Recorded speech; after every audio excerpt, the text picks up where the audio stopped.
ဟာတမျိုးနေတာတလုံးသမီး1 2 3 Okay Okay ကေဘီသမားကဒီထဲမှာမင်္ဂလိအများကြီးရှိတယ်မင်္ဂလိအများကြီးကဝေးဒီနေ့ပွဲလာတဲ့သူတွေထဲမှာသဘောကျတဲ့သူတယောက်ကိုပေးမယ်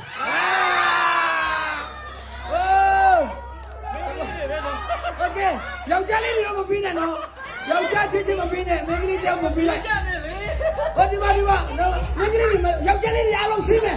ယောက်ျားလေးတွေအားလုံးရှင်းမယ်โอเคယောက်ျားလေးတွေအားလုံးရှင်းမယ်အဲ့ဒါအနောက်မမီဟုတ်ကဲ့အခုကြောင့်မှရေးစားမဖြစ်လဲကိစ္စမရှိဘူးအခုဒီနေ့မှစသိတာလဲကိစ္စမရှိဘူးလာမယ့်အနာဂတ်မှာဘာဖြစ်မလဲဆိုတော့မသိသေးဘူးโอเคရင်ခုံလားခုံလိုက်တာ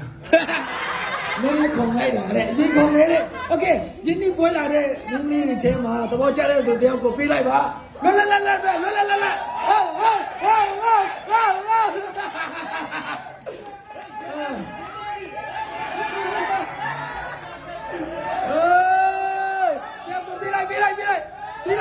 ပြေးလိုက်မပေါင်းနဲ့လေမပေါင်းကြနဲ့လေဆွာရတာခက်တယ်ဆိုမျက်နှာမဖုံးနဲ့တန်းစီခိုင်းမယ်နော်ဟုတ်တယ်โอเค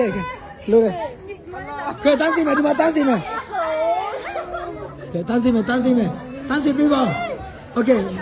မပေါင်းနဲ့ပေါင်းနဲ့သူပြေးလိုက်တယ်အဲ့ဒါမဟုတ်ဘူးโอเค1 2 3ပြေးလို့ရပြီ